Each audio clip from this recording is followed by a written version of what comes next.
Robert Jorgensen, who's the project manager and an engineer in the water division in the city's public utilities department. Can you please describe the work that's being done at the Nichols and McClure reservoirs? We're making some major infrastructure improvements on the outlet works at both reservoirs and dams. The intake tower is the portion of the outlet works that draws in water and so it can be released through the dam.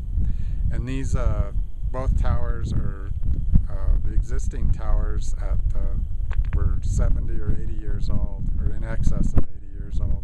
We've finished the replacement of the Nichols dam intake works, and so now you can access that from the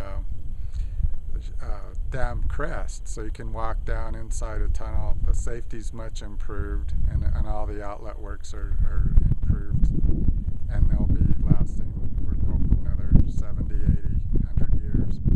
So that's just an upgrade that needed to be made. Similar improvements needed at McClure Reservoir, and that'll start later this year. So it's really the age of the intake towers that it was time to replace them.